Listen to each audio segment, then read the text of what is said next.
Ces dernières années, nous voyons se développer des techniques esthétiques à visée gynécologique. À différentes étapes de leur vie, les femmes vont venir nous consulter avec une demande de plus en plus croissante d'avoir recours à ces techniques.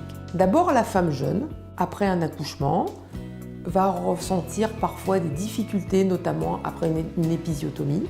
Une femme jeune va venir également nous consulter pour avoir une amélioration de sa vie sexuelle en nous réclamant d'avoir des injections au niveau de ce qu'on appelle le point G. En avançant dans l'âge, les femmes ménopausées vont avoir une demande également de plus en plus fréquente. À partir du moment où il n'y a plus d'œstrogène naturel, l'acide hyaluronique devient plus rare, donc les muqueuses sont moins bien hydratées, moins épaisses, moins toniques, ce qui provoque une perte de sensibilité, une perte d'hydratation, avec des muqueuses qui sont amincies et qui sont plus fragiles. Au niveau des grandes lèvres, il y a une perte de volume des grandes lèvres qui perdent également en tonicité. Leur rôle de protection est moins bien rempli puisque ces grandes lèvres étant atrophiées ne vont plus avoir l'aspect jointif qu'elles ont chez la personne plus jeune. On a plus fréquemment des plaintes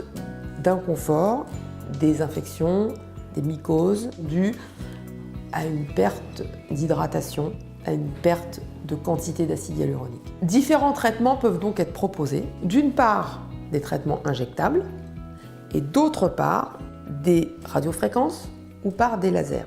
Que ce soit la radiofréquence ou que ce soit des lasers, nous allons obtenir une nouvelle formation de collagène, une nouvelle formation de fibres d'élastine et de cette façon, une mise en tension des tissus, un épaississement des muqueuses au niveau vaginal. En ce qui concerne les techniques injectables, nous utilisons des acides hyaluroniques qui ont été spécialement conçus pour la sphère gynécologique, qui vont être donc utilisés soit en endovaginal par des injections dans la muqueuse vaginale pour réhydrater cette muqueuse, par des injections également au niveau de la fourchette, c'est-à-dire à l'endroit où l'on va réaliser une épisiotomie chez la femme jeune, mais également qui vont être utilisés au niveau des grandes lèvres, dans leur forme plus réticulée, pour refaire le volume, pour resculpter la grande lèvre.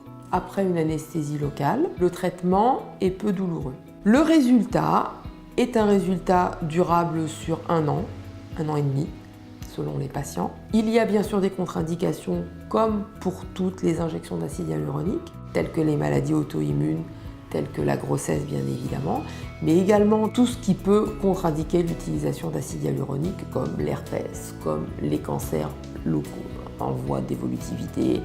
Les femmes qui ont recours à ces traitements décrivent très bien après avoir une amélioration de leur qualité de vie, une amélioration de l'hydratation, ne plus ressentir cette sensation de gêne, d'inconfort, de picotement, de tiraillement. Elles décrivent également une amélioration dans leur sexualité qui est redevenue plus harmonieuse.